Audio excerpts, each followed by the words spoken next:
বিসমিল্লাহির রহমানির রহিম। পরম করুণাময় ও অসীম দয়ালু আল্লাহর নামে শুরু। ومن أحسن قولا ممن دعا إلى الله وعمل صالحا وقال إنني من المسلمين.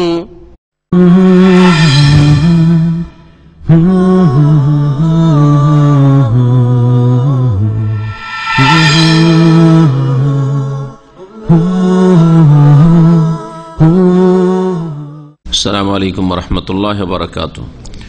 বিসমিল্লাহির রহমানির রহিম। আলহামদুলিল্লাহি রাব্বিল আলামিন ওয়াস সালাতু ওয়াস সালামু আলা সাইয়্যিদিল মুরসালিন নবিয়িনা মুহাম্মদ ওয়া আলা আলিহি ওয়া সাহবিহি আজমাইন, আম্মা বাদ। ফাউযু বিল্লাহি মিনাশ শাইতানির রাজীম। ওয়াল্লাযীনা জাa'উ মিন বা'দিহিম ইয়াকুলুনা রাব্বানা ইগফির লানা ওয়া লিইখওয়ানিনা আল্লাযীনা সাবাকুনা বিল ঈমান ওয়া লা তাজআল ফী কুলুবিনা গিল্লাল লিল্লাযীনা আমানু রাব্বানা ইন্নাকা রাউফুর রহিম।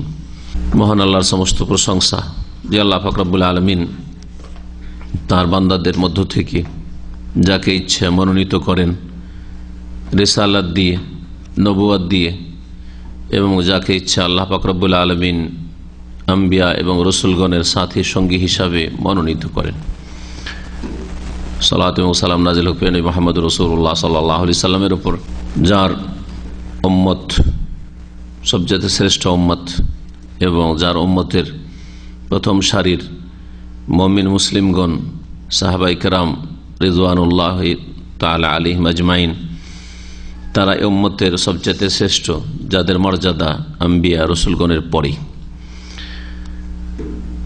আজকে আকিদাতুত তাওহীদের আমাদের দর্শের বিষয়বস্তু হচ্ছে সাহাবায়ে কেরাম এবং হেদায়েতপ্রাপ্ত ইমামদের কে গালমন্দ করা নিষিদ্ধ, হারাম, জায়েজ নয় এ বিষয়ে। এই অধ্যায় কায়েম করেছেন আল্লামা শেখ সালেহুল ফওজান হাফিজাহুল্লাহ তাআলা তার আকিদাতুত তাওহীদ নামক কিতাবের ষষ্ঠ অধ্যায় আল ফাসলুস সাদিস। বলছেন যে ষষ্ঠ অধ্যায় ফি নাহি আন সাব্বিস সাহাবাতি ওয়া আইম্মাতিল হুদা, সাহাবায়ে কেরামগণকে গালমন্দ করা নিষেধ এই সম্পর্কে, ওয়া আইম্মাতিল হুদা এবং হেদায়েতের দিশারি ইমামগণকে গালমন্দ করা যে নিষিদ্ধ এই সম্পর্কে। একজন সাধারণ মুসলিমকে গালমন্দ করা, নবী করিম সাল্লাল্লাহু আলাইহি ওয়াসাল্লাম বলেছেন সিবাবুল মুসলিমে ফুসুকুন, কোন মুসলিমকে গাল দেওয়া ফাসিকি কাজ, মানে আল্লাহর বিরুদ্ধাচরণ। ওই ব্যক্তি ফাসিক হয়ে যায়। তাহলে যারা সবচেয়ে শ্রেষ্ঠ এই উম্মতের, তাদেরকে যদি কেউ গালমন্দ করে, আর যারা উলামায়ে কেরাম, আইম্মায়ে কেরাম, মুহাদ্দিসিনে কেরাম, ফুকাহায়ে কেরাম, যারা কোরআন হাদিসের খেদমত করেছেন, ভুলভ্রান্তির ঊর্ধ্বে কেউ নয়, যারা পরবর্তীকালের মুমিন মুসলিমদের জন্য সহজ করে দিয়েছেন দ্বীনকে বুঝা, তাদেরকে যদি কেউ গালমন্দ করে তাহলে আরো অপরাধ বেড়ে যায়। এমনিতে কোন অমুসলিম কাফেরকে গাল দেওয়া জায়েজ নয়। আল্লাহ কোরআনে কারীম নিষেধ করেছেন ওয়ালা তাসুব্বুল্লাযীনা ইয়াদউনা মিন দুনিল্লাহ, ওদেরকে গাল দিও না।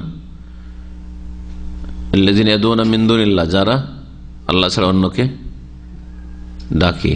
তো এখানে যারা পূজারী তারাও উদ্দেশ্য হতে পারে, আর যাদের পূজা করা হয়েছে বা হচ্ছে তাকে উদ্দেশ্য করা বা সেগুলিকে উদ্দেশ্য করা হয়েছে, মানে দেব দেবীকেও গাল দিও না, আর যারা আল্লাহ অন্যের পূজা করে তাদেরকেও গাল দিও না। তো গাল দেওয়া ইসলামে নিষিদ্ধ, কারণ প্রতিক্রিয়ামূলক ফায়াসুবুল্লাহ আদওয়ান বিগাইরি ইলম, অজ্ঞতাবশত তারা আল্লাহকে গাল দিবে, আল্লাহর দ্বীনকে গাল দিবে, আল্লাহ রসুলকে গাল দিবে। সাহাবায়ে কেরামগণকে গালমন্দ করা নিষিদ্ধ এই অধ্যায় কায়েম এই জন্যই করেছেন, এর থেকে বোঝাতে চেয়েছেন যে তাহলে এমন গোমরাহ পথভ্রষ্ট রয়েছে যারা নিজেদেরকে মুসলিম বলে কিন্তু তারা সাহাবায়ে কেরামদেরকে গালিগালাজ করে। তারা হচ্ছে রাফেজি শিয়ারা। সাহাবায়ে কেরামদেরকে গালিগালাজ এতদূর পর্যন্ত করে যে তারা মুসলিমই নয়। 5 জন সাহাবী ছাড়া কেউ মুসলিম নয় তাদের কাছে। আল্লাহ পাক তাদের অনিষ্ট দূর করার জন্য যথেষ্ট। মুহাক্কিকিন ওলামারা বলেছেন যে আল্লাহ পাক রব্বুল আলামিন সাহাবাই কেরামদের জন্য এতে কল্যাণ রেখেছেন। তারা দুনিয়া থেকে চলে গেছেন, তাদের আমল বন্ধ হয়ে গেছে। মানুষ মারা যাওয়ার সাথে আমল কি হয়ে যায়? বন্ধ হয়ে যায়। কিন্তু যদি গাল খেতে থাকেন, কেউ অন্যায়ভাবে গাল দেওয়া হয়, হ্যাঁ, তাদের কোনো দোষ নেই আর গাল দেওয়া হয়, তাহলে তাদের নেকির রাস্তা একটা বড় খোলা থাকলো। এই জন্য এই গুমরাহ বাতিল ফিরকে আল্লাহ পাকের এই হিকমতের ভিত্তিতে পয়দা হয়েছে। এই একটি বড় হিকমত।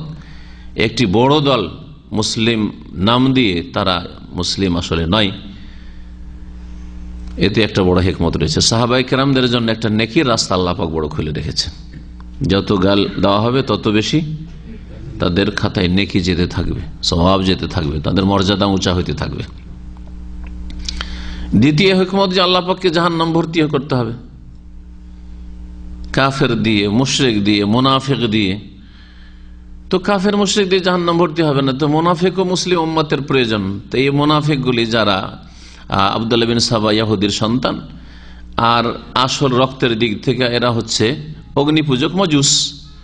তো এই দুই বাতিলের সংমিশ্রণে এই রাফেজি শিয়া পয়দা হয়েছে, ইহুদি এবং মজুস। এরাই গাল দিয়ে থাকে সাহাবায়ে কেরাম রাদিয়াল্লাহু তাআলা আনহুম আজমাইনকে। আর আইম্মায়ে কেরামদেরকে কেউ যদি গালমন্দ করে তো তার জিহালাত, অজ্ঞতা, আসলে জানে না। সেই জন্য অতিরঞ্জন, বাড়াবাড়ি যেমন বর্জনীয়, মানে অতি ভক্তি, তাদেরকে একবার নিষ্পাপ নির্ভুল, তাদের ভুল হবে না, এটা যেমন এক গর্ত গুমরাহির, তখন আর এক গর্ত গুমরাহির তাদের মানহানি করা, গালমন্দ করা।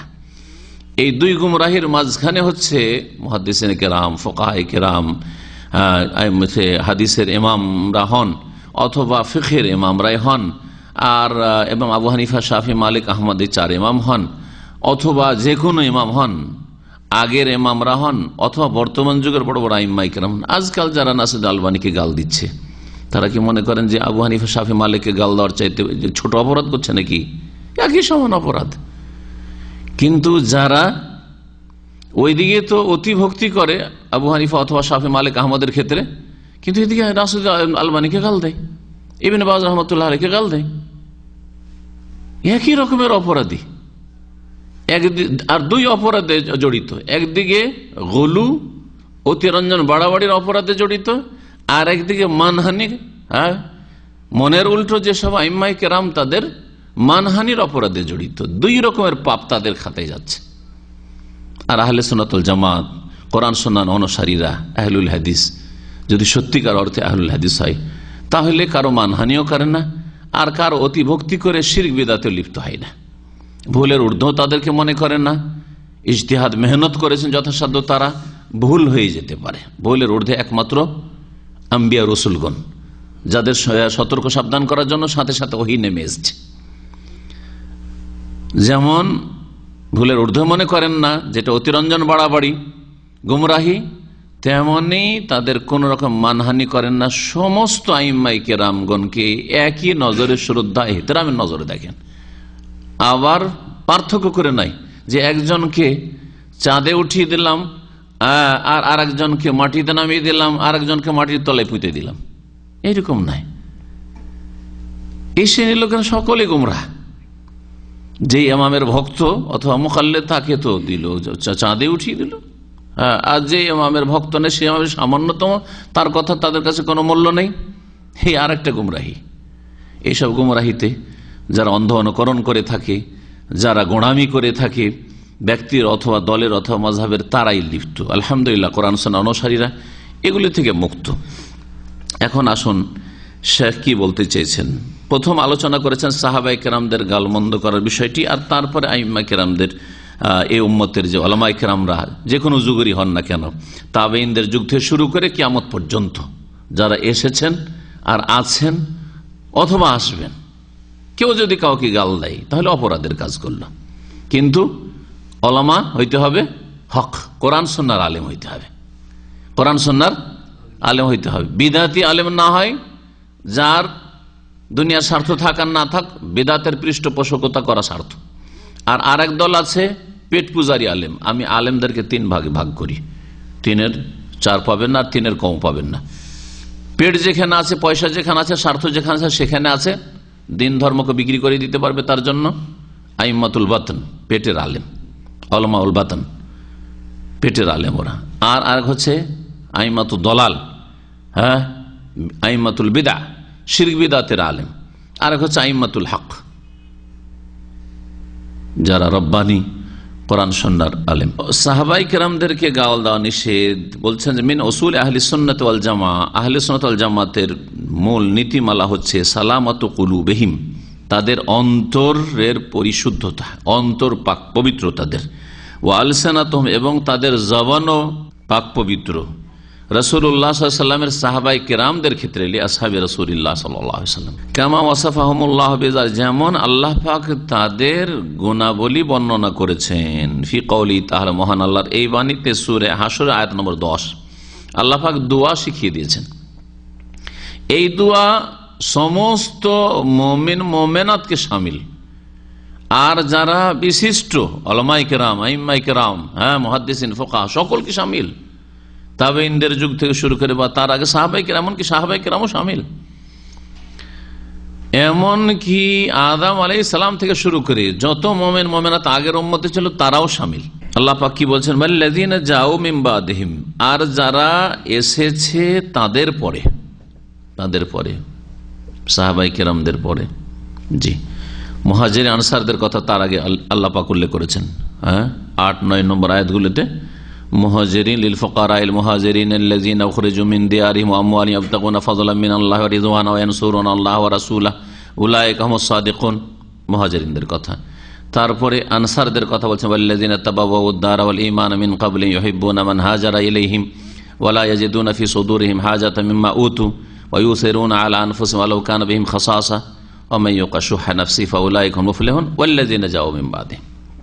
তাহলে মুহাজিরিন আনসারদের কথা বলার পরে সাহাবায়ে কেরাম রাদিয়াল্লাহু আনহুম, হয় মুহাজির না হয় আনসার, হ্যাঁ, তাদের কথা বলার পর তাদের পরে যারা এসেছেন, ইয়াকুলুনা, তারা বলেন, রব্বানা, হে আমাদের প্রতিপালক, ইগফির লানা, আমাদেরকে ক্ষমা করে দিন, ওয়ালি ইখওয়ানিনা, আমাদের ভাইদেরকেও ক্ষমা করে দেন, আল্লাযিনা সাবাকুনা বিল ঈমান, যারা ঈমানের সাথে আমাদের পূর্বে চলে গেছেন, ওয়ালা তাজাল ফি কুলুবিনা গিল্লাল লিল্লাযিনা আমানু, আর আমাদের হৃদয়ে মুমিনদের ক্ষেত্রে, মুমিনদের সম্পর্কে কোন রকমের বিদ্বেষ বা শত্রুতা রাখিয়েন না, ওয়ালা তাজাল করে দিয়েন না, সৃষ্টি করে দিয়েন না আমাদের অন্তরে, যাতে করে কোন রকমের মুমিনদের ক্ষেত্রে বিদ্বেষ শত্রুতা তৈরি না হয়ে যায়।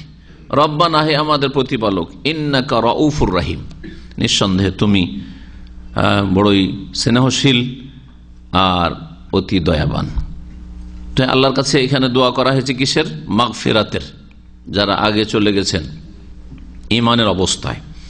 আর সবচেয়ে ভালো ঈমানের অবস্থায় গিয়েছেন আম্বিয়া রাসূলগণের পরে সাহাবায়ে কেরাম, তারপরে তাবেঈন, তারপরে তাবেঈন, স্বর্ণযুগের লোকেরা। আর দ্বিতীয় দোয়া হচ্ছে যে আমাদের অন্তরে যেন বিদ্বেষ না থাকে। তাহলে দুটো দোয়া এতে রয়েছে, ক্ষমাও চাইলেন আর নিজের অন্তরকে সাফ রাখার জন্য আল্লাহর কাছে দোয়া চাইলেন, আল্লাহ আমাদের অন্তরটাকে সাফ রাখার তৌফিক দাও। ওয়া তাআতুন লিরাসূলিল্লাহ ফি কওলিহি, এবং সাহাবাই কিরামদের সম্পর্কে জবানের হেফাজত, সুরক্ষা করা, রাসূলুল্লাহ সাল্লাল্লাহু আলাইহি ওয়াসাল্লামের আনুগত্য, নবী সাল্লাল্লাহু আলাইহি ওয়াসাল্লামের এই বাণীর আনুগত্য করা, এই বাণী মেনে চলা। কি বলেছেন তিনি? লা তাসুব্বু আসহাবি, আমার সাহাবীগণকে, সাথী সঙ্গীদেরকে তোমরা গালমন্দ করিও না। ফাওয়াল্লাযী নাফসি বিয়াদিহি, আল্লাহ শপথ করে বলি যার হাতে আমার প্রাণ রয়েছে, লাউ আনফাকা আহাদুকুম মিসলা উহুদিন যাহাবা, তোমাদের কেউ যদি উহুদ পাহাড়ের সমান স্বর্ণ ব্যয় করে আল্লাহর রাস্তায়, সাদকা খেরাত করে, মা বালাগা মুদ্দা আহাদিহিম ওয়ালা নাসিফা, তারপরও সে সাহাবায়ে কেরামদের এক মুদ অথবা অর্ধেক মুদের নেকি পর্যন্ত পৌঁছিতে পারবে না। উহুদ পাহাড়ের সমান স্বর্ণ খরচ করে, এক মুদ আনুমানিক 600 গ্রাম, অর্ধেক মত 300 গ্রাম। সাহাবায়ে কেরাম যদি 300 থেকে 600 গ্রাম খরচ করে থাকেন, আর কেউ পাহাড়ের সমান স্বর্ণ যদি খরচ করে, তারপরের যুগে তাবেঈনদের যুগ থেকেই এমনকি সম্বোধন করেছেন যেসব সাহাবায়ে কেরামদেরকে, তারা সিনিয়র সাহাবায়ে কেরামের পরেও তারাও সাহাবী, আহাদুকুম তোমাদের কেউ, সেই যুগে তাবেঈন ছিল নবী সাল্লাল্লাহু আলাইহি ওয়াসাল্লাম, যে তাবেঈনকে সম্বোধন করেছে। তাহলে বোঝা যাচ্ছে যে যারা পরবর্তীকালে অল্প সময় পেয়েছে রাসূলুল্লাহ সাল্লাল্লাহু আলাইহি ওয়াসাল্লামের সাথে সাথী সঙ্গী হিসাবে, তাদের চাইতে অনেক বেশি মর্যাদা যারা বেশি সময় পেয়েছেন। ওয়াতাবাররাউনা মিন তারিকাতির রাওয়াফিজ ওয়াল খাওয়ারিজ, আর আহলে সুন্নাত ওয়াল জামাতরা সম্পর্ক ছিন্ন করে রাফেজিদের আর খারেজিদের আদর্শ থেকে। রাফেজি আর খারেজি এই দুটো দল গালিগালাজ করে সাহাবায়ে কেরামকে। রাফেজিরা গালিগালাজ করে 5 জন সাহাবী ছাড়া সমস্তকে কাফের মনে করে এদেরকে, আর লানত করা, তাদেরকে তাগুত বলা, জিপ্ত বলা, শয়তান বলা, ফিতনার মূল বলা। খোমেনি নিজে বলেছে যে এই মুসলিম জাতিতে ফিতনার মূল হচ্ছে আবু বকর উমর। এটা খোমেনির বই, লিখা বই আল হুকুমাতুল ইসলামিয়া, ইসলামী গভর্নমেন্ট বলে এই কিতাব।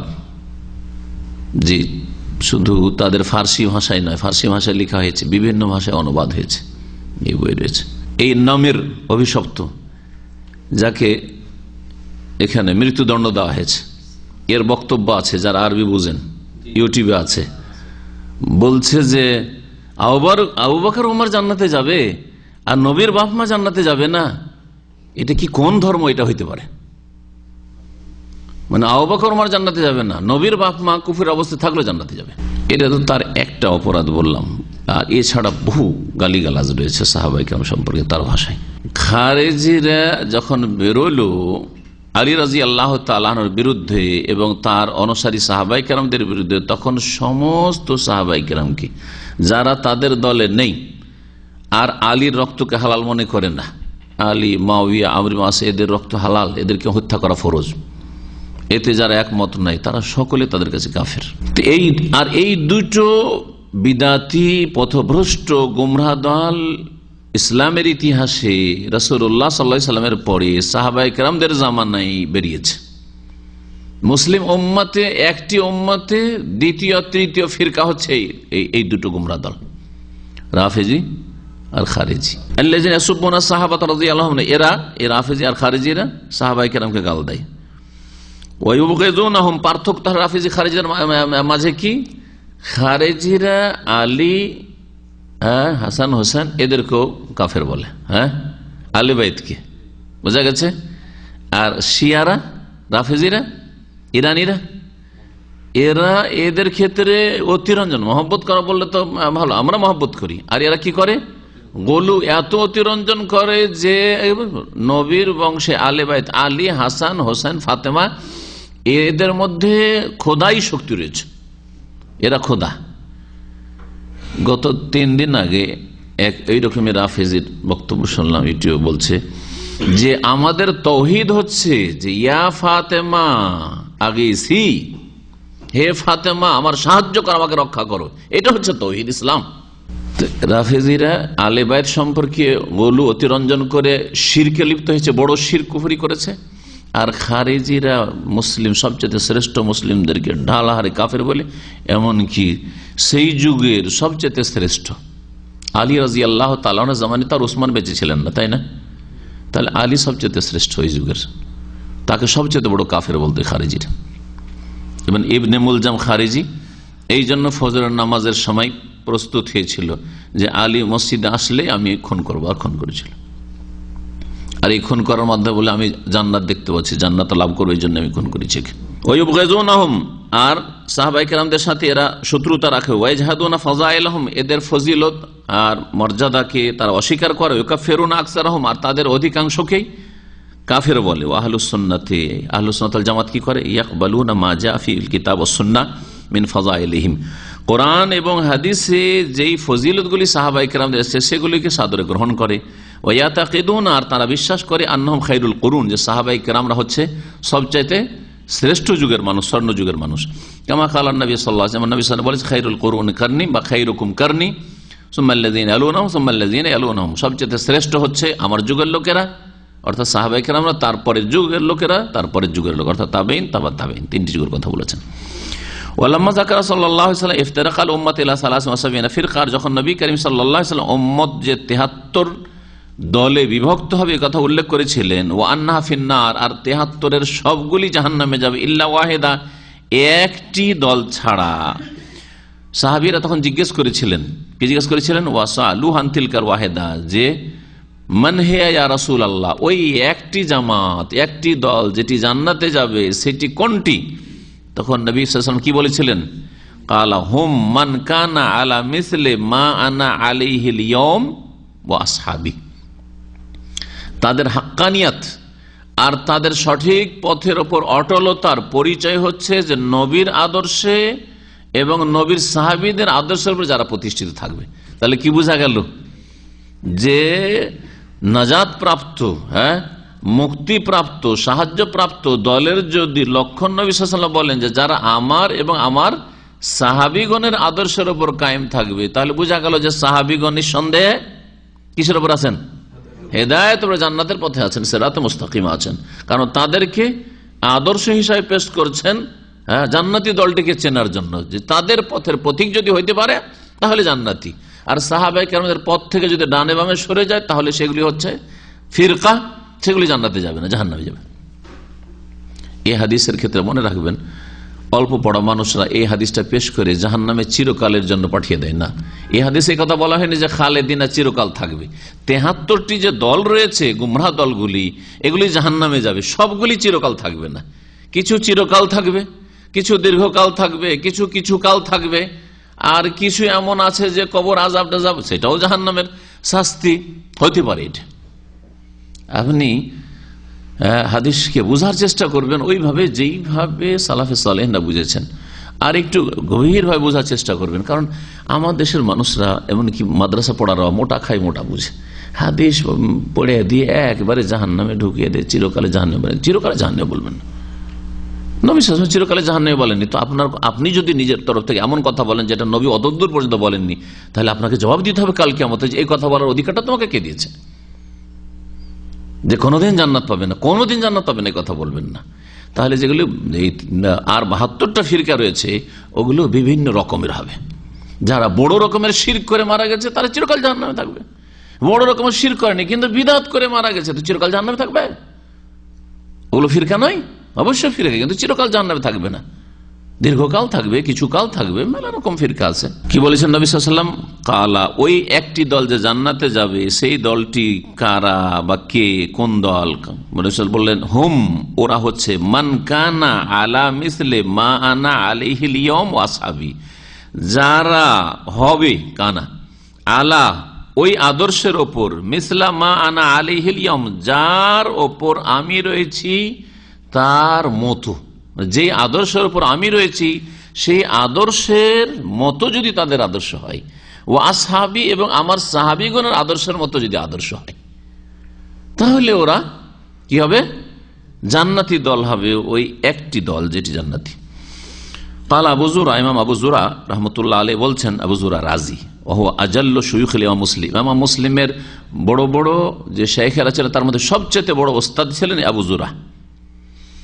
ইযা রাআইতা রাজুলা, তিনি বলছেন যে কোন ব্যক্তিকে যদি দেখো, ইয়াতানাক্কাসু ইমরাআম মিনাস সাহাবা, কোন সাহাবীর, সাহাবায়ে কেরামদের কোন ব্যক্তির, ইমরান মানে কোন মানুষ, কোন ব্যক্তি, সাহাবায়ে কেরামদের কোন ব্যক্তির, কোন সাহাবীর যদি মানহানি করে, নাকাসা থেকে তানাক্কাসা মানে নিচে নামিয়ে দাও, মানহানি করা, তাহলে জেনে রাখো যে আন্নাহু জিন্দিক, সে হচ্ছে বিধর্মী, সে হচ্ছে বেদিন। তাহলে যারা সাহাবায়ে কেরামদেরকে গালমন্দ করে এরা কি?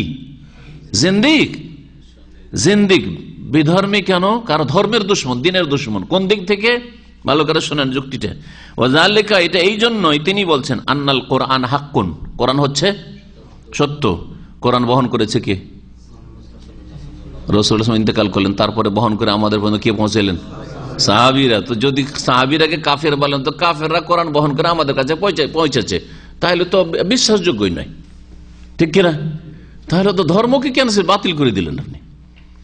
হাদিস আমাদের কাছে বহন করে নবী সাল্লাল্লাহু আলাইহি ওয়াসাল্লাম থেকে শুনে শুনে মুখস্থ রেখে কে পৌঁছিয়েছে?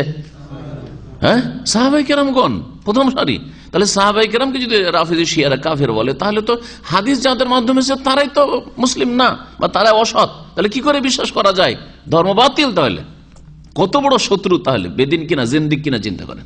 যে কোরআন হচ্ছে সত্য, ও রাসূল হাক্কুন, রাসূল হচ্ছেন সত্য, ওমা জাআ বিহি হাক্কুন, আর তিনি জানিয়ে এসেছেন তা হচ্ছে সত্য, মানে যা হাদিস তাও সত্য। ওমা আদ্দা ইলাইনা যালিকা কুল্লাহু ইল্লা সাহাবা, আর এই সব কথাগুলি রাসূলের কথা, হাদিস এবং রাসূলুল্লাহ সাল্লাল্লাহু আলাইহি ওয়াসাল্লামের জীবনী আর কোরআন কি আমাদের কাছে পৌঁছে দিয়েছেন। আদ্দা মানে পৌঁছে দাও, আমাদের কাছে তা পৌঁছাননি এই সবগুলি ইল্লা সাহাবা, একমাত্র সাহাবায়ে কেরাম ছাড়া অন্য কেউ। সাহাবায়ে কেরাম ছাড়া আর কেউ তো সোর্স নেই আমাদের কাছে পৌঁছাবার। এই কথা কেউ বলতে পারে সাহাবী ছাড়া আর কারো মাধ্যমে আমাদের কাছে কোরআন হাদিস পৌঁছেছে। ফামান জারাহাহুম, সুতরাং যারা সাহাবায়ে কেরামদের সমালোচনা করে বা তাদের উপর আপত্তি তুলে, ইন্নামা তাদের উদ্দেশ্য হচ্ছে অসৎ, বেদিনদের উদ্দেশ্য। ইন্নামা আরাদা ইবতালাল কিতাব ওয়াস সুন্নাহ, তারা কোরআন এবং সুন্নাহকে বাতিল ঘোষণা করতে চায়, কারণ এসেছে আমাদের কাছে অসৎ সূত্র দিয়ে। রাফিজি শিয়াদের ভাষায় কোরআন হাদিস এসেছে অসৎ লোকের সূত্র দিয়ে, তাহলে কি করে বিশ্বাস করা যায়? ধর্ম বাতিল তাদের কাছে। ফায়াকুনুল জারহ বিহি আলিয়াকা, সুতরাং যখন এই কথাটি বাতিল, দিন বাতিল নয় এবং যাদের মাধ্যমে এসেছেন তারা অসৎ নন, তাহলে বোঝা গেল যে এই দোষ ত্রুটি ফিরে যায় কার দিকে? যারা এই আপত্তি তুলেছে, অর্থাৎ এই রাফেজি শিয়াদের উপর, যারা বলছে সাহাবায়ে কেরামরা ভালো না, অসৎ, সব কাফের হয়ে গেছিল। ফায়াকুনুল জারহ বিহি, যেই ব্যক্তি এই সমালোচনা করে তার জন্যই হচ্ছে এই দোষ ত্রুটিগুলি অধিক উপযুক্ত, মানে এই দোষ ত্রুটিগুলি ওদের উপযোগী, ওদের মধ্যে রয়েছে। ওয়াল হুকমু আলাইহি বিজান্দাকাতি ওয়াদ দালালি আকওয়ামু আহাক্কু, আর তাদের ওপর বিধর্মিতা এবং গুমরাহির বিধান প্রযোজ্য করা বা লাগানো হচ্ছে আকওয়াম, অধিক সুষ্ঠু, ও আহাক্ক এবং অধিক সত্য। তারাই হচ্ছে বিধর্মী, তারাই হচ্ছে গুমরাহ। গুমরাহ সাহাবায়ে কেরাম না, যাদের মাধ্যমে দিন আসলো, আর দিনের হেফাজতের আবার আল্লাহ দায়িত্ব নিয়েছেন, আর দিনটা পৌঁছিল সাহাবায়ে কেরামের মাধ্যমে। তো কোরআনের কথা কি অসত্য নাকি? ইন্না নাহনু নাযালনা যিকরা ওয়া ইন্না লাহু লাহাফিজুন, আমি জিকির মানে হচ্ছে কোরআন হাদিস দুটোই আমি নাজিল করেছি, আর নিঃসন্দেহে আমি তার হেফাজত করব। কোরআন এবং হাদিস, কোরআন একত্রিত করলেন সাহাবায়ে কেরামগণ। আবু বকর রাদিয়াল্লাহু আনহু জামানে কোরআন একত্রিত হইল, আর তারপরে মুসহাফ কপি তৈরি করা উসমান রাদিয়াল্লাহু আনহু জামানায়, হ্যাঁ, তার 5টি শহরে পাঠানো হইল এক একটা করে মুসহাফে উসমানী, সবগুলি সাহাবায়ে কেরামের জামানায়। হাদিসে রাসূল ছড়িয়ে ছিটিয়ে ছিল, তারপরে তাবেঈনদের জামানায় ধীরে ধীরে লেখা শুরু হইল। কিন্তু সাহাবায়ে কেরামদের জামানায় ব্যক্তি পর্যায়ে কিছু কিছু করে সাহাবারা নিজেরা লিখে রাখতেন। যেন আবু হুরায়রা লিখতেন না, কিন্তু আব্দুল্লাহ বিন উমর বা আব্দুল্লাহ বিন আমর তিনি লিখতেন, যেমন হাদিসে রয়েছে ফাইন্নাহু কানা ইয়াকতুবু ওয়া আনা লা আকতুব। তো সাহাবারাও লিখতেন, কিন্তু ব্যক্তি পর্যায়ে লিখতেন। এইভাবে কিতাবের আকারে সংকলন করা এইভাবে ছিল না। তাহলে মুখস্থগুলো রেখেছিলেন কারা বা লিখে রেখেছিলেন কারা? সাহাবায়ে কেরামরা। ক্বাল আল্লামা ইবনে হামদান ফি নিহায়াতুল মুবতাদিন, নিহায়াতুল মুবতাদিন নামক কিতাবে আল্লামা ইবনে হামদান একজন আলেম, তিনি বলছেন মান সাব্বা আহাদা মিনাস সাহাবাতি মুস্তাহিল্লান কাফারা, কেউ যদি কোন সাহাবীকে গালি দেয়, হ্যাঁ, হালাল মনে করে, যে সাহাবীকে গাল দেওয়া কি হালাল ধর্ম, যেমন শিয়াদের ধর্ম হচ্ছে সাহাবীকে গাল দেওয়া, এটা হালাল। হালাল শুধু না, সব মনে নেকি মনে করে যে সাহাবীকে গাল দিয়ে লানত করলে, আবু বকর ওমরকে লানত করলে, মা আয়েশাকে লানত করলে কি হবে? সব হবে, নেকি হবে। শুধু হালাল না, হালাল মানে তো বৈধ থাকলো, নেকিও নেই গুনাহও নেই, এরা সব মনে করছে এটাকে। যদি এইরকম শুধু হালাল মনে করে তাহলে কি হয়ে যায়? কাফারা, কাফের হয়ে যায়। ওয়াইল্লাম ইয়াস্তাহিল্লা, যদি হালাল না মনে করে হারাম, কিন্তু আবেগে এসে গাল দিয়ে দিল, শত্রুতা বিদ্বেষের ভিত্তিতে গাল দিয়ে দিল। যেমন আজকাল গাল দাও, আমাদেরকে যারা গাল দিচ্ছে যেসব বিদআতপন্থীরা, তাদের গাল দেওয়াটা কেমন? হ্যাঁ, হয়তো হালাল না হইলেও কি শত্রুতা বিদ্বেষ, স্বার্থে ব্যাঘাত ঘটছে, তাদের লোকেরা হেদায়েত হয়ে চলে আসছে, তাদের দল কমে যাচ্ছে, তাদের পায়ের তলা থেকে মাটি সরে যাচ্ছে, ওই জন্য গাল দিচ্ছে। হ্যাঁ, তো শত্রুতা বিদ্বেষের কারণে, অথবা কারোর সাথে দুনিয়া নিয়ে কোনো ঝগড়া দ্বন্দ্ব আছে সেই জন্য গাল দিচ্ছে। তো এটা হালাল মনে করে গাল দেয় না, কিন্তু রাগে রাম সামলাতে পারে না সেই জন্য গাল দিচ্ছে, আবেগে গাল দিচ্ছে। তো এইরকম যদি গাল দেওয়া হয় তাহলে কি হবে? ফাসাকা, ফাসেক হবে। তো শিয়া রাফেজিদের, সাহাবায়ে কেরামদেরকে গাল দেওয়াটা এটা কিন্তু এই না, আবেগের গাল দেওয়া নয়। হ্যাঁ, ধর্ম মনে করি, আল্লাহ নৈকট্য লাভের আশাই এবং সওয়াব মনে করি, শুধু জায়েজ মনে করে, হালাল মনে করে নাই, তাহলে এতে কোনো সন্দেহ আছে যে এটা কুফরি? ওয়ানহু ইয়াকফুর মুতলাকান, আর তিনি আর একটি বর্ণনা উল্লেখ করেছেন যে না, দুই অবস্থাতেই কাফের হয়ে যাবে। হালাল মনে করে গাল দিক আর হালাল নাই মনে করু, সাহাবীকে গাল দিলেই কি হয়ে যাবে? কাফের হয়ে যাবে। কারণ কোরআনে আল্লাহ বলছে আমি রাজি, আর ও গাল দিচ্ছে আমি রাজি না, তাহলে কোরআন অস্বীকারী। ওমান ফাসসাকাহুম আও তাআনা ফি দীনিহিম আও কাফারাহুম কাফার, আর কেউ যদি সাহাবায়ে কেরামকে ফাসিক বলে, সাহাবারা ফাসিক ছিল, আও তাআনা ফি দীনিহিম, অথবা তাদের দ্বীনের ক্ষেত্রে দোষ ত্রুটি বের করে যে তারা মুনাফিক ছিল। আর শিয়ারা বলছে যে সাহাবীরা কি ছিল? সব মুনাফিক হয়ে গেছিল। আবু বকর, ওমর সব এগুলো মুনাফিক হয়ে গেছিল। নবীর পরে যখন খেলাফত আবু বকর রাদিয়াল্লাহু তাআলা পেলেন, তো বলছে যে তখন মুনাফিক হয়ে গেছে, তার আগে পর্যন্ত ঠিক ছিল, নবী করিম সাল্লাল্লাহু আলাইহি ওয়াসাল্লামের জামানায় ঠিক ছিল। কিন্তু যখন আলীকে দিল না, পয়লা খলিফা করলো না, আর নিজে খলিফা হয়ে গেল, ওমর যখন খলিফা হয়ে গেল আলীকে দিল না, উসমান যখন খলিফা হয়ে গেল, তখন সব মুনাফিক কাফের হয়ে গেল। অথচ নবী করিম সাল্লাল্লাহু আলাইহি ওয়াসাল্লাম যখন মৃত্যু সজ্জায় নামাজ পড়াইতে বলছেন, ইশারা ইঙ্গিত খলিফা তো নিযুক্ত করিয়ে দিয়েছেন তিনি। আলীকে একবার নাম নিয়েছিলেন যে আলীকে গিয়ে নামাজ পড়াইতে পারেন, মুর আবু বকর ফালিউসাল্লিমিন নাস। তারপর নবী সাল্লাল্লাহু আলাইহি ওয়াসাল্লাম একটি হাদিস না, ইশারা ইঙ্গিতে ধারাবাহিকতা নবী সাল্লাল্লাহু আলাইহি ওয়াসাল্লামের পক্ষ থেকে এই খেলাফতের, যদিও খেলাফতের ক্ষেত্রে নবী সাল্লাল্লাহু আলাইহি ওয়াসাল্লাম নিযুক্ত করে যাবেন এটা শরীয়ত নয়, বরং সূরার ওপর ছেড়ে দেওয়া হয়েছে শরীয়তের ভিত্তিতে। কিন্তু কথা হচ্ছে যে যাকে চয়েস করবে, গণ্যমান্য ব্যক্তিরা যাকে চয়েস করবে, যাকে মনোনীত করবে, সেই খলিফা হবে। কিন্তু নবী করিম সাল্লাল্লাহু আলাইহি ওয়াসাল্লাম বহু হাদিস দ্বারা প্রমাণ করে যে তারপরে খলিফা কি হবেন? আবু বকর। এক মহিলা এসে জিজ্ঞেস করছে, ইয়া রাসূলুল্লাহ, আপনাকে যদি না পাই তো কাকে মাসলা জিজ্ঞেস করো? বলছেন এইতে আবু বকর, আবু বকর গাজী। নবী করিম সাল্লাল্লাহু আলাইহি ওয়াসাল্লাম যেখানেই যেতেন আসার পরে বয়ান করতেন যে যাহাবতু আনা ওয়া আবু বকর ওয়া ওমর। হ্যাঁ, কোন জায়গায় যদি প্রবেশ করেন দাখালতু আনা ওয়া আবু বকর ওয়া ওমর, এই সিরিয়ালে কেন বলতেন? দাখালতু আনা ওয়া আলী, এখানে কেন বলতেন না? এরকম বহু হাদিস রয়েছে যেগুলি প্রমাণ করে যে রাসূলুল্লাহ সাল্লাল্লাহু আলাইহি ওয়াসাল্লামের পরে শরীয়তে খলিফা, রাসূলুল্লাহ সাল্লাল্লাহু আলাইহি ওয়াসাল্লামের কাছে মনোনীত খলিফা আবু বকর সিদ্দিক রাদিয়াল্লাহু তাআলা। কেউ যদি সাহাবায়ে কেরামগণকে ফাসিক বলে, আও তাআনা ফি দীনিহিম, তাদের দ্বীনদারি সম্পর্কে সমালোচনা করে বা দোষ ত্রুটি বের করে, আও কাফারাহুম, অথবা কাফের বলে, কাফারা, তাহলে কাফের হয়ে যাবে, সর্ব অবস্থায় কাফের হয়ে যাবে। আন-নাহয়ু আন সাব্বি আইম্মাতিল হুদা মিন উলামায়ে হাযিল উম্মাহ। এখন শেখ আলোচনা করবেন, শেখ সালেহ ফাউজান, এই উম্মতের ওই সব ওলামায়ে কেরাম যারা হেদায়েতের দিশারি, অর্থাৎ হেদায়েতের কথা বলেছেন, কোরআন সুন্নাহর কথা বলেছেন, শিরক বিদআতের কথা বলে। শিরক বিদআতের কথা বললে আপনি ইমাম বললে ইমাম হয় না, খোমেনি ইমাম না, এটা রাফেজিদের ইমাম হইতে পারে, ইসলামের কোন ইমাম না। সুতরাং একজন সুন্নি আলেম বলে ইমাম খোমেনি, সে জাহেল। কোন সুন্নি আলেম বক্তা যদি বলে ইমাম খোমেনি, সে নিজে জাহেল, কিছু জানে না। কি করে বলতে পারে? যাদের আকীদা হলো শিরকিয়া, কুফরিয়া, আইম্মাতুল হুদা, যাদের মাধ্যমে হেদায়েত লাভ হয়েছে, লোকেরা হেদায়েত হয়েছে, বিভ্রান্ত হয়নি। একজন সুফি বিদাতি, আর ওকে বলবেন যে ইমাম, কিসের ইমাম? ও তো বিদাতের ইমাম। ইমাম সুন্নাহ তো নয়, ইমাম সুন্নাহ হইতে হবে, কোরআন সুন্নাহর ইমাম হইতে হবে। শেখ জি ইয়ালিস সাহাবা ফিল ফাজিলাতি ওয়াল কারামাতি ওয়াল মানজিলা আইম্মাতুল হুদা মিনাত তাবিঈন ওয়া আতবাইহিম মিনাল কুরুনিল মুফাদ্দালাহ। সাহাবায়ে কেরামদের পরেই মর্যাদা আসবে ফজিলতের দিক থেকে, মান মর্যাদার দিক থেকে, কারামা সম্মানের দিক থেকে, ওয়াল মানজিলা আর মর্যাদার দিক থেকে, মর্তবার দিক থেকে। কাদের?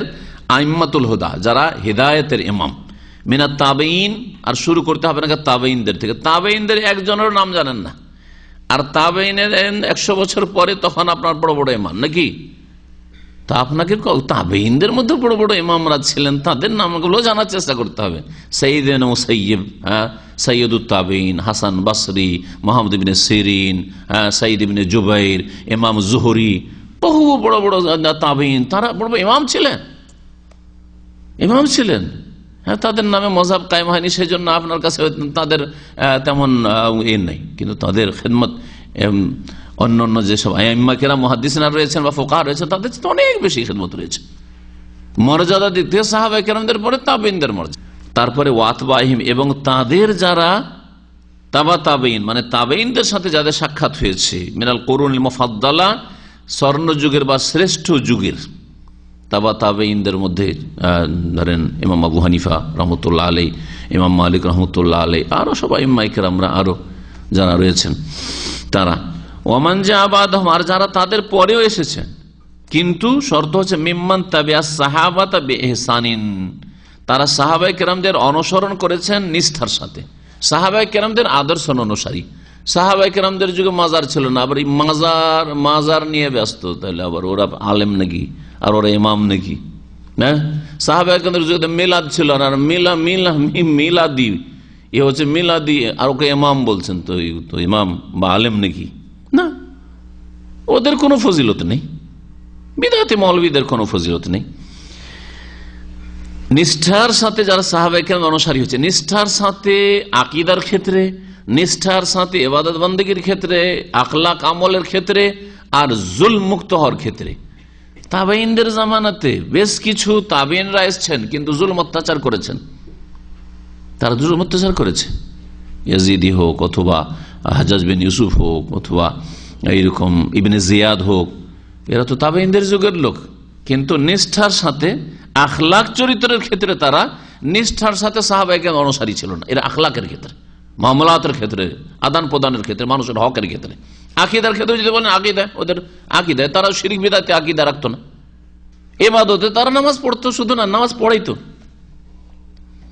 অনেকে জানেন না, হাজ্জাজ বিন ইউসুফ উমাইয়া আমলে যত বড় বড় খুনি শাসক ছিল, গভর্নর ছিল, তারাও 5 ওয়াক্ত ইমামতি করত, 5 ওয়াক্ত মসজিদে ইমামতি করত।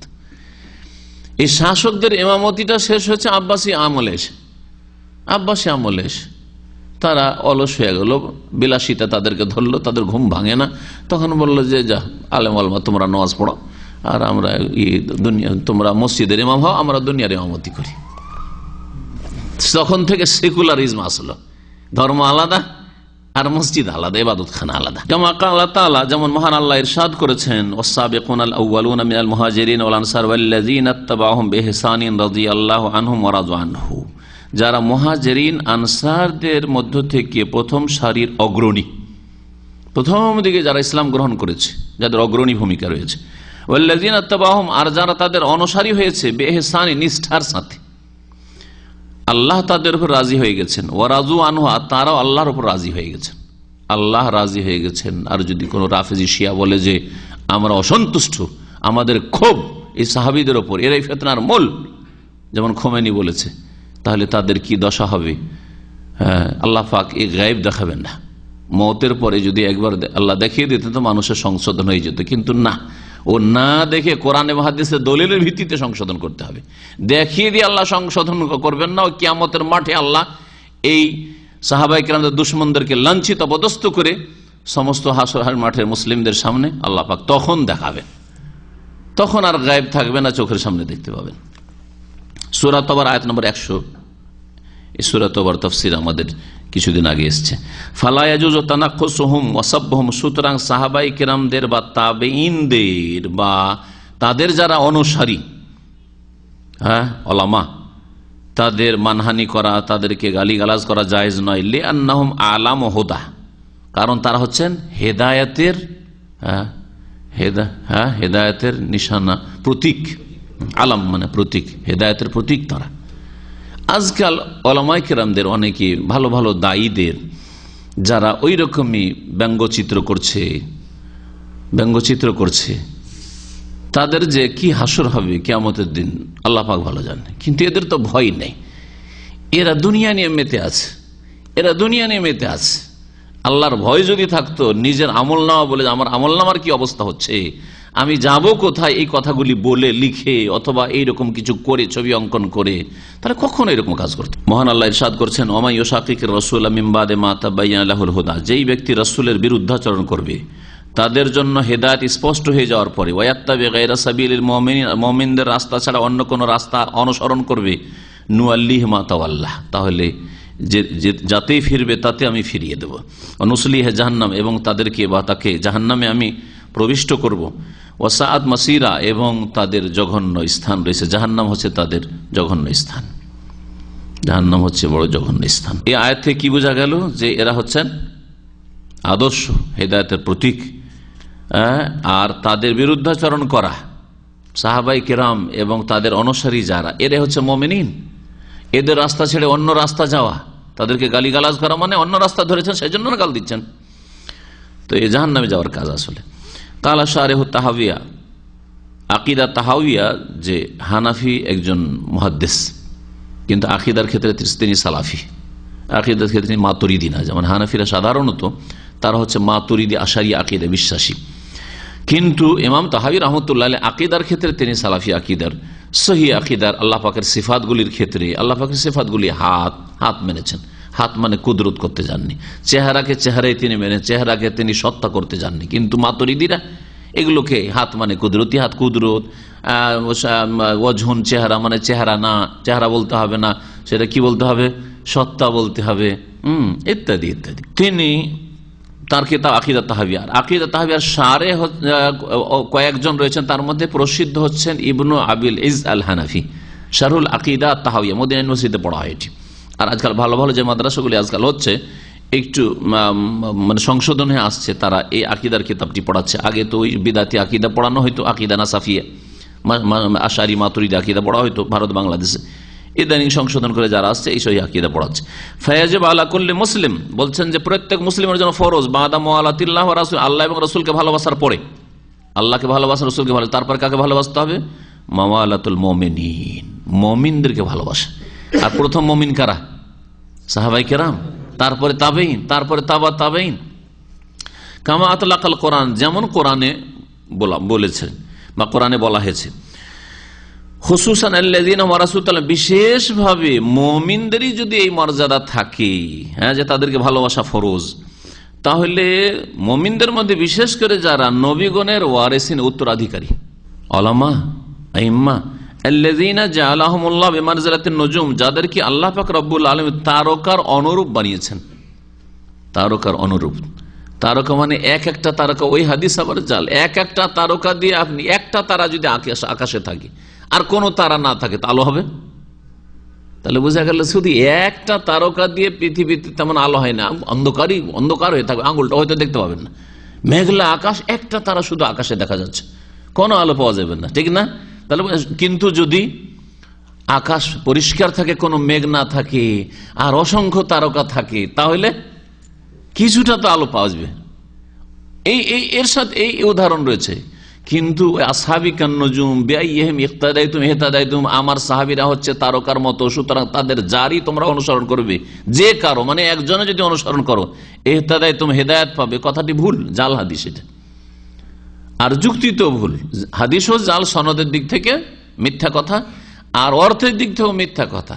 কারণ সাহাবায়ে কেরামদের মধ্যে কিছু সাহাবী ছিলেন, দুই একজন যাদের কাবিরা গুনাহ হয়েছে, চুরির ঘটনা হয়নি। ওই ফাতেমা যার হাত কাটা হয়েছিল, সে চুরি করেনি, তাহলে চুরি করায় যদি কেউ ফাতেমার যদি অনুসরণ করে তো হেদায়েত পাবে নাকি? মাইজ বিন মালিক দ্বারা জেনা হয়নি, তাহলে কেউ যদি জেনা করার বলে আমার আদর্শ হচ্ছে মাইজ বিন মালিক, হাদিসা আছে যে আমার সাহাবারা হচ্ছে তারকার মতো, যাকে মানবাদ তাতে হেদায়েত পেয়ে যাবে, তা আমি এইটাই করেছি, হেদায়েত পাবে নাকি? না। হ্যাঁ, তাদের আবার তওবা যেটা আছে, তওবাতে অনুসরণ করো। মাইজ বিন মালিক নিজে থেকে তওবা করতে এসছেন, ভালোটাতে অনুসরণ করেন আপনি। তাহলে বোঝা গেল যে সাহাবীগণ দল হিসাবে তারা মাসুম, কিন্তু প্রত্যেক সাহাবী ভুল থেকে ঊর্ধ্বে না, এটা কথা না। আমাদের দেশে এই কথাটা খুব বিদাতি মৌলভী সাহেবেরা চর্চা করে, সাহাবীরা সত্যের মাপকাঠি কিনা। সাহাবীরা এক একজন সত্যের মাপকাঠি না, কিন্তু সাহাবীরা পুরো সাহাবা কেরাম দল হিসাবে, জামাত হিসাবে সত্যের মাপকাঠি। হ্যাঁ, কারণ পুরো উম্মত গুমরাহ না, পুরো উম্মত হকের উপর, এটা রাফিজি শিয়া বলতে পারে যে সাহাবায়ে কেরাম সত্যের মাপকাঠি না, কারণ তারা গোমরাহ হয়ে গেছে। কিন্তু আহলে সুন্নাত ওয়াল জামাতের আকীদা যে সাহাবায়ে কেরামদের দল জামাত হিসাবে, ওই জামাতটি হচ্ছে মাসুম জামাত, নির্ভুল জামাত। ভুলের উপর এই জামাত কখনো যাননি।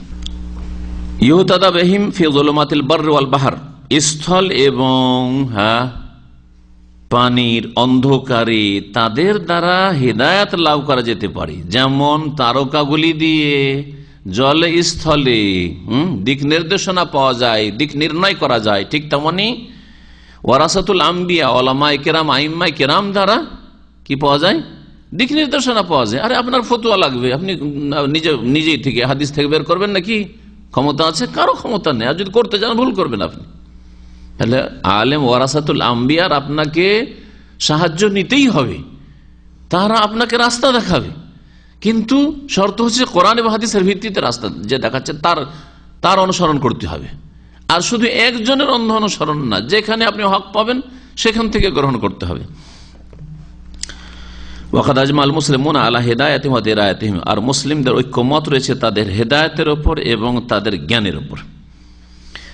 ফাইন্নাহুম খুলাফাউর রাসূল সাল্লাল্লাহু আলাইহি ওয়াসাল্লাম ফি উম্মতিহি, কারণ উলামায়ে কেরামগণ তার উম্মতে রাসূলুল্লাহ সাল্লাল্লাহু আলাইহি ওয়াসাল্লামের স্থলাভিষিক্ত খলিফা, রাষ্ট্রীয় খলিফা আবু বকর, ওমর, উসমান, আলী, কিন্তু ইলমের খলিফা স্থলাভিষিক্ত উলামায়ে কেরাম।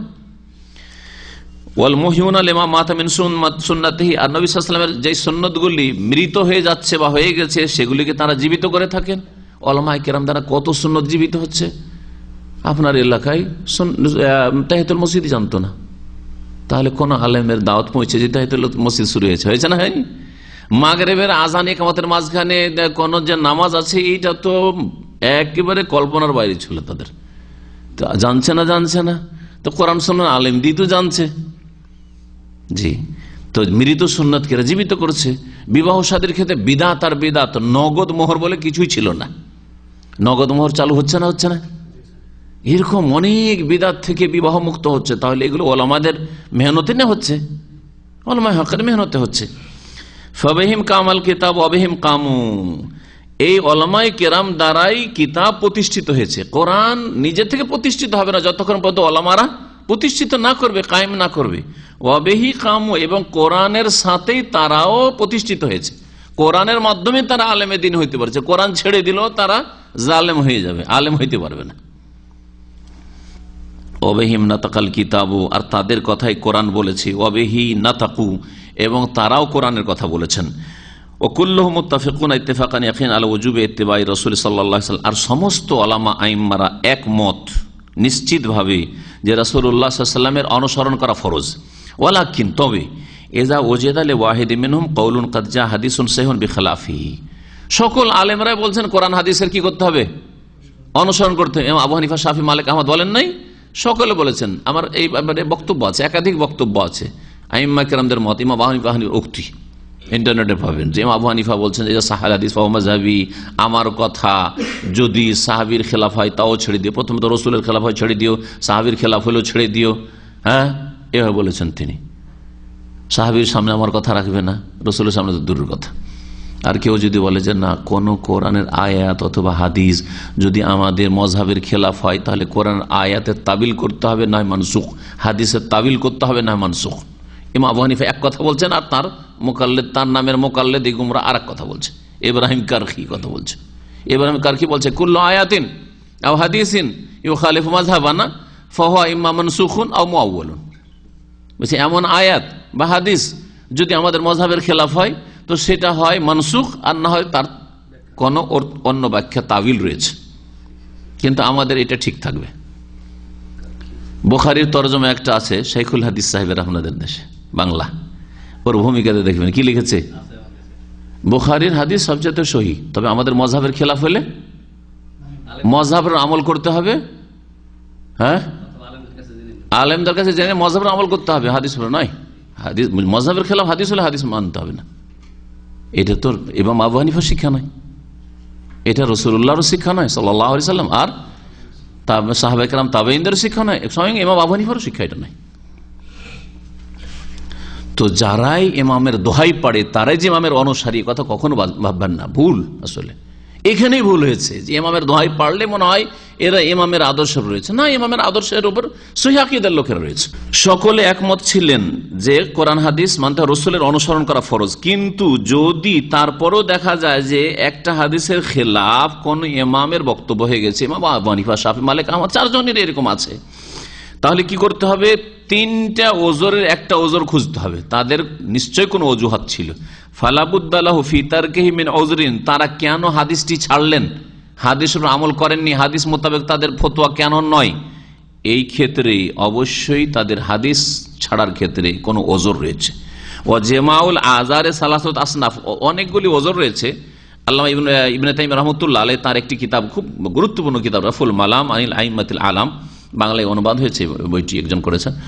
তো এই বইটিতে অনেকগুলি ওজর, কেন আইম্মায়ে কেরামগণ আবু হানিফা, শাফি, মালিক, আহমদ বেশ কিছু হাদিসের খেলাফ ফতোয়া দিয়ে দিয়েছেন, ইচ্ছা করে কি দিয়েছেন, তো এর অনেকগুলি তিনি কারণ লিখেছেন।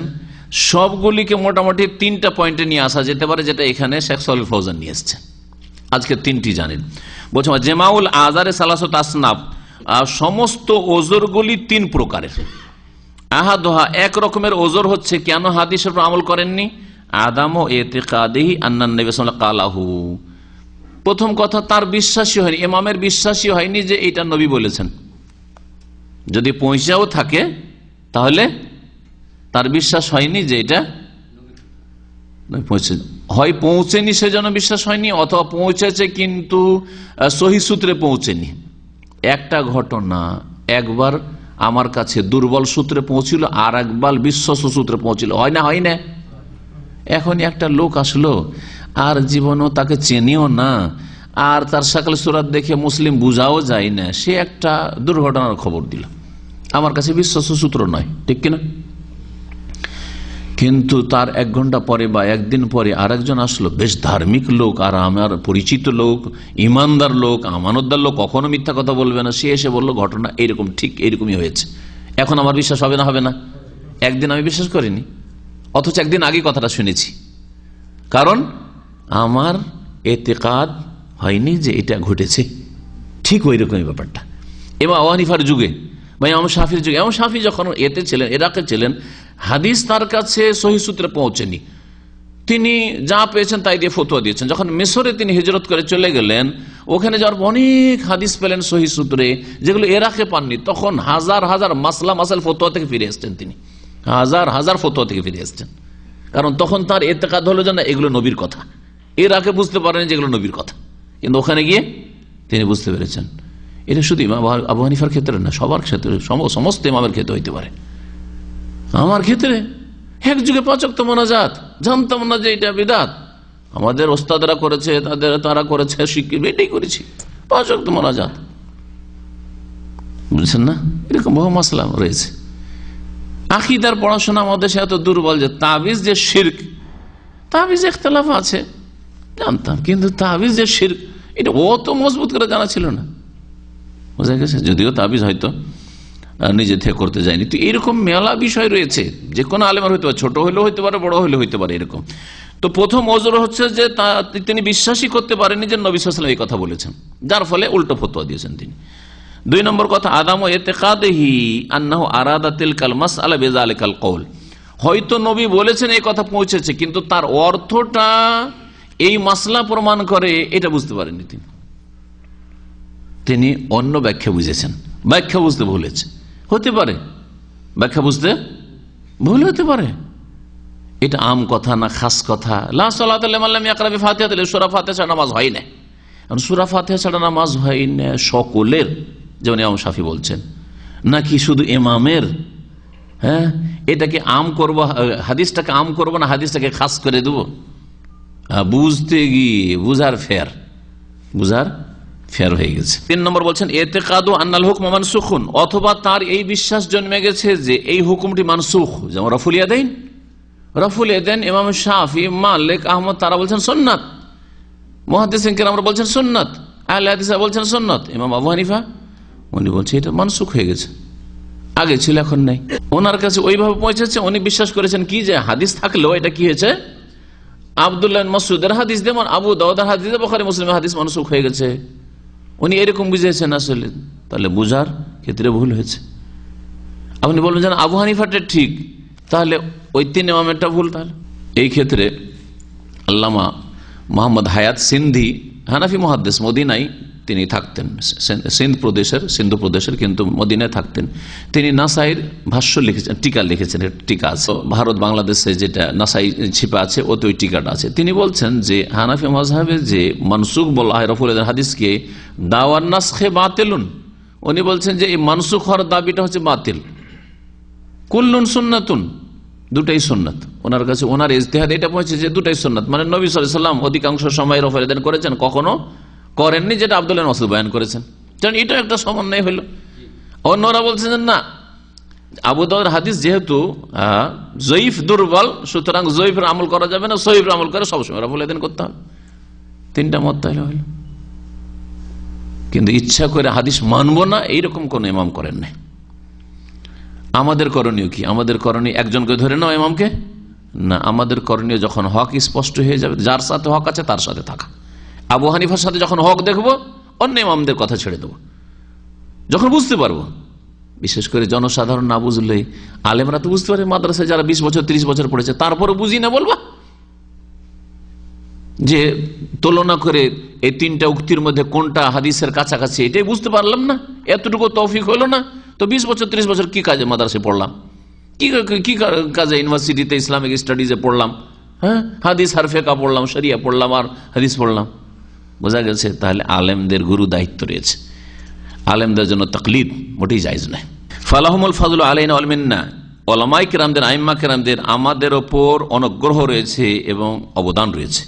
বিসাবকি, যে তারা অগ্রগামী ছিলেন, ওয়া তাবলীগে মা উরসিলা বিহি রাসূল সাল্লাল্লাহু আলাইহি ওয়াসাল্লাম ইলাইনা, এবং রাসূলুল্লাহ সাল্লাল্লাহু আলাইহি ওয়াসাল্লাম জানিয়ে প্রেরিত হয়েছিলেন তা পৌঁছে দেওয়ার অনুগ্রহ রয়েছে, তারা পৌঁছে দিয়েছেন আমাদের কাছে, এই অবদান রয়েছে। ওয়া ইযাহে মা কানা ইয়াখফা আলাইনা, আর যা কিছু আমাদের জন্য অস্পষ্ট ছিল তা তারা পরিষ্কার করেছেন। মেলা মাসলা মাসালা আইম্মাদের উক্তি যুক্তি এগুলো যদি না পড়তাম এবং তাদের মতামতগুলি, দলিল, দৃষ্টিকোণগুলি না পড়তাম, তাহলে ফতোয়া মগজে আসতো না। আমাদের জন্য ক্লিয়ার হয়েছে অনেক কথায়, তাদের কথা পড়ে, সকলের কথা পড়ে, একজনের শুধু কথা পড়ে নাই। ফারাদিয়াল্লাহু আনহুম, সুতরাং আল্লাহ যেন তাদের রাজি হয়ে যান, ওয়া আরজাহুম, আল্লাহ যেন তাদেরকে রাজি করে দেন। রব্বানা ইগফির লানা ওয়া লিইখওয়ানিনা আল্লাযিনা সাবাকুনা বিল ঈমান ওয়া লা তাজআল ফি কুলুবিনা গিল্লাল লিল লাযিনা আমানু রব্বানা ইন্নাকা রাউফুর রহিম। আর তরজমা করেছেন এটি দোয়া, এর আগে যেহেতু এই আয়াতটি আজকে শুরুতে এসেছে। ওয়াল হাত্তু মিন কাদরিল উলামাই বিসাবাবি উকুইল খাতাইল ইজতিহাদি মিন বাদি হুয়া মিন তরিকাতিল মুবতাদিয়া, কেউ যদি ওলামায়ে কেরামদের, আইম্মায়ে কেরামদের মানহানি করি, কিসের জন্য? তাদের ইজতিহাদি ভুল হওয়ার কারণে, তাদের কোনো মাসলায় এই মাসলায় এরকম ফতোয়া দিয়েছেন উনি, এরকম যদি কেউ মানহানি করে, তাহলে এটা হচ্ছে মিন তরিকাতিল মুবতাদিয়া, বিদাতীদের পথ, বিদাতীদের আদর্শ, এটা বিদাতীদের চরিত্র, এটা ওয়ামিন মুখাত্তাতাতে আদাইল উম্মাহ, আর মুসলিম উম্মাতের শত্রুদের এটি হচ্ছে প্ল্যানিং, পরিকল্পনা। লিতাশকিক ফি দীনিল ইসলাম, দ্বীনে ইসলামে সন্দেহ সৃষ্টি করার জন্য, সংশয় সৃষ্টি করে দেওয়ার জন্য, যে তোমাদের ইমামরা এরকম ভুল করে রেখেছে। তো ইমামের নামে বিনা প্রমাণে আবার সংযোজন করবে না। অনেকে আবার এরকম করেছে, ইমামের নাম দিয়ে মেলা কিছু লিখেছে, কিন্তু আসলে ইমাম কিছু বলেন। বলে ইকাইল আদাওয়াতে বাইনাল মুসলিমিন, আর মুসলিমদের মাঝে শত্রুতা সৃষ্টি করার জন্য, যাতে করে মযহাবী কোন্দল আর দলীয় গোঁড়ামি আর দলীয় কলহ বিবাদ বেড়ে আসে না। তাহলে আলহামদুলিল্লাহ, সৌদি আরবের যে পরিবেশ, এখানে সকলেই হানাফি হোক, শাফি হোক, মালিকি, হাম্বলি একই মসজিদে নামাজ পড়ছে না, আলাদা আলাদা মসজিদ আছে। এটা হানাফিদের মসজিদ, এটা শাফি, মালিকি, হাম্বলিদের মসজিদ, কেউ কারো মসজিদে নামাজ পড়বে না, আছে কি? এইরকম অবস্থা থাকতে হবে, কারো সাথে কারো যেন শত্রুতা বিদ্বেষ না থাকে। একই ইমামের পিছনে নামাজ পড়তে, হ্যাঁ, যে কোনো মাযহাবের হোক না কেন, যদি সহি আকীদার হয়, আবার মাযহাবের নাম দিয়ে আবার শিরক বিদআত করছে, সুফিবাদের শিরকিয়াতে আর ফানা আর ওসব হলুলে মেতে আছে, ওগুলো নাই। যে কোনো মাযহাবের ইমাম হোক মসজিদের, তার পিছনে সকলেই নামাজ পড়বে। কিন্তু ভারত, বাংলাদেশ, পাকিস্তানের পরিস্থিতি, প্রত্যেক মাযহাবের আলাদা মসজিদ, কেউ আরে এটা আমাদের মসজিদ না, এটা আহলে হাদিস মসজিদ, না না নামাজ পড়া যাবে না, লা মাযহাবিদের মসজিদ, আরে এটা দেওবন্দির মসজিদ, পড়া যাবে না। কথা বোঝা গেছে? আর এই গোঁড়ামিগুলো সবচেয়ে বেশি, যারা যত বেশি বিদআত করে তাদের মধ্যে তত বেশি রয়েছে। আমাদের সাথে জামে সালফিয়া বানারসে, সৌদি আরবের কথা ছাড়া এখন ওখানকার কথা বলি, আহলে হাদিসের সবচেয়ে বড় প্রতিষ্ঠান জামে সালফিয়া বানারস। হানাফি 2-4-5টা ছেলে ছিল, তাদেরকে কেউ বিরক্ত করতো না, তারা তাদের মতো নাভির নিচে করে নামাজ পড়তো। কেউ কোনোদিন তাদেরকে কখনো তাদেরকে কোন রকম আক্রোশ করে কোনো কথা বলা কিছু না। একে শিখতে দাও, বুঝুক, বোঝার চেষ্টা করুক, জানার চেষ্টা করুক। আলহামদুলিল্লাহ, যার হেদায়েত নসিব হয়েছে, হেদায়েত হয়েছে ধীরে ধীরে। কিন্তু অন্য জায়গায় চলে যান, অন্যদের মাদ্রাসায় চলে যান, আপনার ভাত উঠিয়ে ফেলে দেবে, ওখান থেকে টিকতে দেবেন আপনাকে ওখানে। প্রথম জানতে পারলে অ্যাডমিশনই নেই, জানতে পারলে ভর্তি নেই, যে আপনি অন্য তরিকার কথা বুঝতে পেরেছেন। আর জামে সালাফিয়াতে যদি জানতে পারা যায় যে না, ও হানাফি অথবা শাফি অন্য মযহাবের লোক আছে, চলো ভর্তি হও। ভাটকেলি শাফি এসে লেখাপড়া করতো আমাদের সাথে, আর হানাফিও লেখাপড়া করতো, 2-4-5টা লেখাপড়া করতো, সহজ অ্যাডমিশন, তুমি ইন্টারভিউতে এলাও হইলি হইল। তো দুশ্মনদের, ইসলামের যারা শত্রু, তাদের ষড়যন্ত্র হচ্ছে যে ইসলাম সম্পর্কে সন্দিহান করে দাও, মুসলিমদের মাঝে ঝগড়া বাঁধিয়ে দাও, আলী আজালে ফাসলে খালাফিল উম্মাত আন সালাফিহা, আর মুসলিম উম্মার পরবর্তীকার লোকদেরকে পূর্ববর্তীদের থেকে বিচ্ছিন্ন করা উদ্দেশ্য, যাতে করে ওলামাদের ইহতিরাম না থাকে। আজকাল এক শ্রেণীর লোকেরা হয়েছে এরকম, চরমপন্থী পয়দা হয়েছে, যারা বলছে যে আবার আলেমের উক্তি বলার কি আছে, ইবনে তাইমিয়ার নাম কেন বলবেন, ইবনুল কাইয়িমের নাম কেন বলবেন, কোরআন হাদিসের দলিল পেশ করেন আপনি। আরে দলিলের সাথে তার তাহকিক, তার গবেষণা, আবু হানিফা হোক আর শাফি হোক আর মালিক হোক আর ইবনে তাইমিয়া হোক, পেশ করা যাবে না? এটা হচ্ছে ইবনে বাজের ফতোয়া, না দেওয়া যাবে না। ওকে ওই ইবনে বাজ নিজেই ইবনে বাজ হয়ে বসে আছে, নিজেই নাসরুদ্দিন আলবানী হবে, নিজে ফতোয়া দিতে হবে বলছে। একরকম চরমপন্থী অল্প বিদ্যাওয়ালা কিছু জাহেল বেরিয়েছে, হয় হাফেজ আর না হয় 2-4 হরফ পড়েছে, আরবির শুদ্ধ করে তর্জমা আর অর্থ করতে পারবে না, ব্যাখ্যা করতে পারবে না। তারা এই ধরনের ফতোয়াবাজি করে থাকে যে সরাসরি আমরা তার হাদিস থেকে দলিল পেশ করে ফতোয়া দেব, আর কারো উক্তি নকল করব না, কথাটা ভুল। আবার শুধু উক্তি নকল করে ফতোয়া দেব, এটাও ভুল। এই দুটো আবার দুই দিকে বাঁকা পথ গেছে। কিছু ম্যাগাজিন দেখবেন, এই ফতোয়ার জবাব হচ্ছে এই, কোথায় আছে? ফতোয়া সামিয়াতে আছে, আর ওই দূরে মুখতারে আছে। ওলামাদের উক্তি, হাদিস, আয়াত কিচ্ছু নেই, এটাও ভুল তরিকা। আর একটা তরিকা হচ্ছে আয়াত আর হাদিস, ইবনে বাজর নাম বলতে পারবেন না আপনি, আর ইবনে ওসাইমিনের ফতোয়ার রেফারেন্স দিতে পারবেন না, আর আলবানিরও ফতোয়ার হাওয়ালা দিতে পারবেন, ইবনে তাইমিয়ার কথা বলতে পারবেন, আবু হানিফা, শাফি, মালিক, আহমদ কারো নাম বলতে পারবেন না, এটাও ভুল। এই দুই ভুলের মাঝখানে হচ্ছে হক। ভালো করে শুনে রাখেন এই বিষয়ে। তাহলে তরিকা কি? প্রথম আয়াত থাকলে আয়াত পেশ করুন, তারপরে হাদিস পেশ করুন, আর আয়াত না থাকলে হাদিস থেকে শুরু করুন। হাদিস পেশ করার পরে সাহাবায়ে কেরামের উক্তি থাকে যদি এই ফতোয়ায়, তাহলে তা উল্লেখ করুন। তারপর তাবেঈনদের কোনো উক্তি থাকলে, বক্তব্য থাকলে পেশ করুন।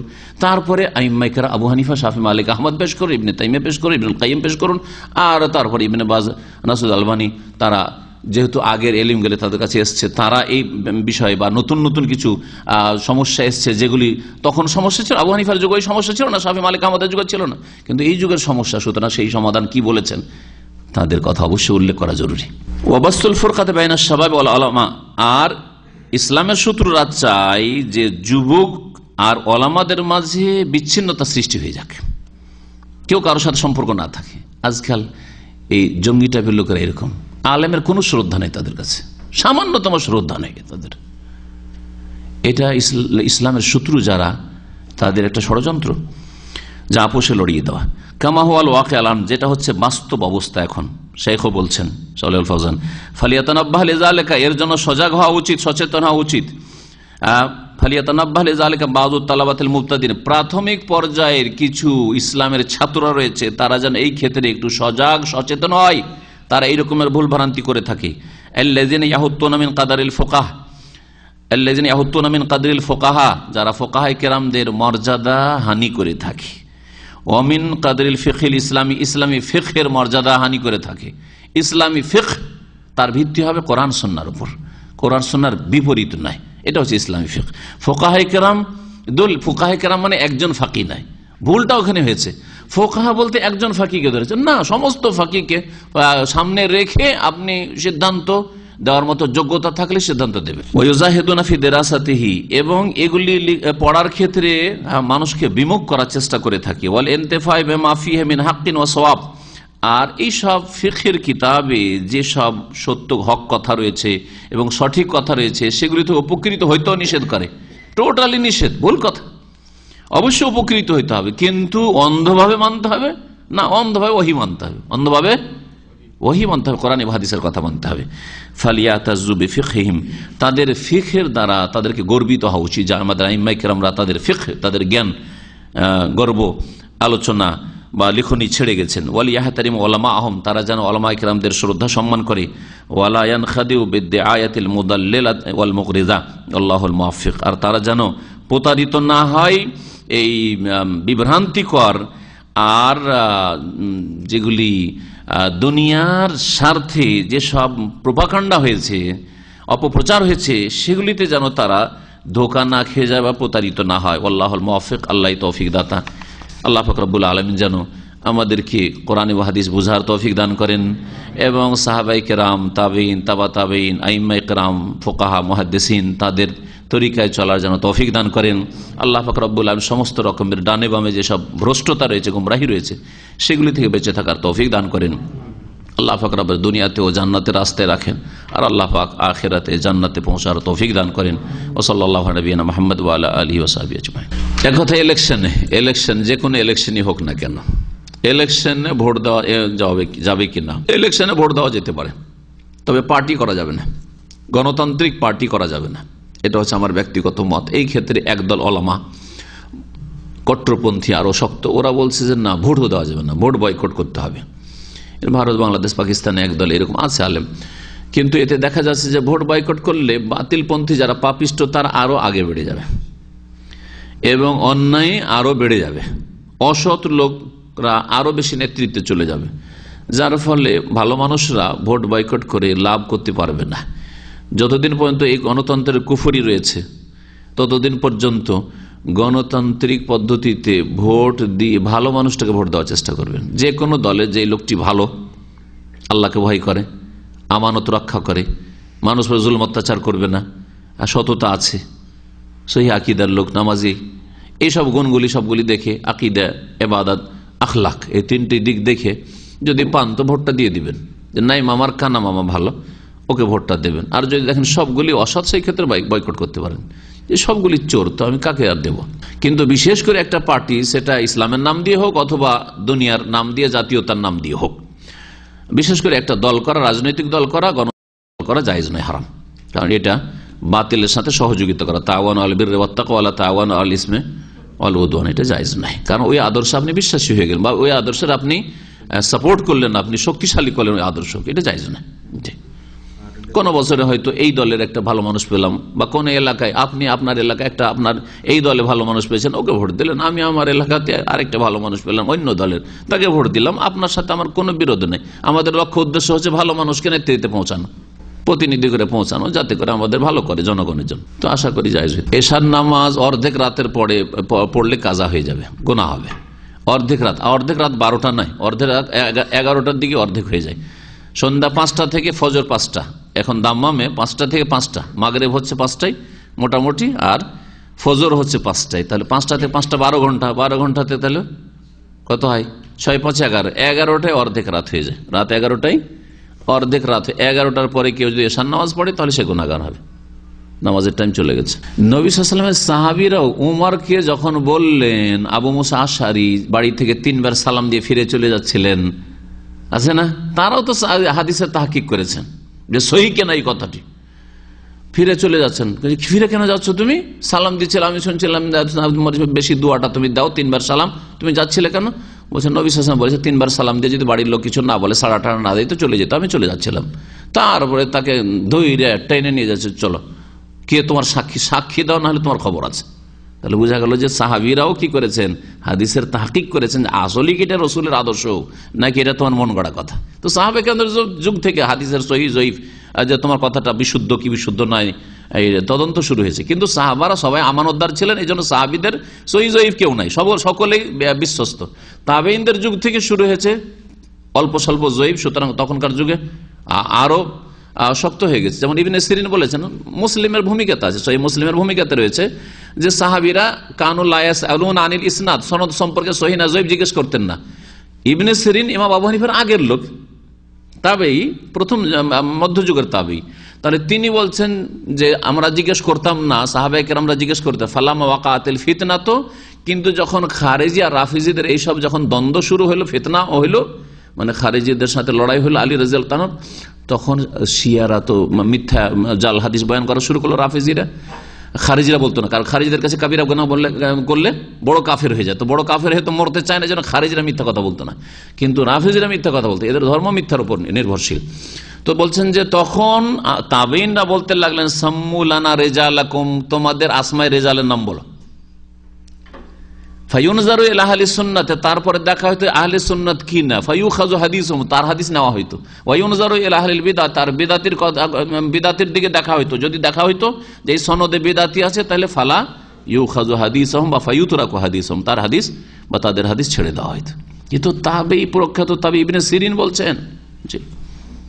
তো কি বললো ইমাম আবু হানিফার যুগে? মূর্খ না হইলে মানুষকে গোমরা করছে, দোয়াতুন আল্লাহ বাবা জানো কত লোক গোমরা করছে।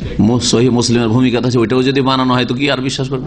নবী সাল্লাল্লাহু আলাইহি ওয়াসাল্লাম হিলফুল ফজলে মক্কার মুশরিকদের সাথে অংশ নিয়েছিলেন, বোঝা গেছে? কারণ তাদের উদ্দেশ্য ছিল যে মক্কায় যেন কার ওপর বাইরে থেকে আসে বহিরাগত কোন মানুষের বা যার বংশধর নেই, তারপর যেন এখানে জুলুম অত্যাচার না হয়, জুলমের অবসান ঘটাতে হবে মক্কা থেকে। তো যদি যেমন বললেন যে ওই কমিউনিটির বা ওই সমিতির, আপনাদের ওই সমিতির যদি লক্ষ্য উদ্দেশ্য থাকে যে বাংলাদেশে এখানে কেউ বিপদ আপদে পড়লো, টিকিট নেই, দেশে যেতে পারে না, তাকে পাঠানোর জন্য আমরা হয়তো কোঅপারেশন করব, ঠিক আছে, সহযোগিতা করব, এটা নেকির কাজ।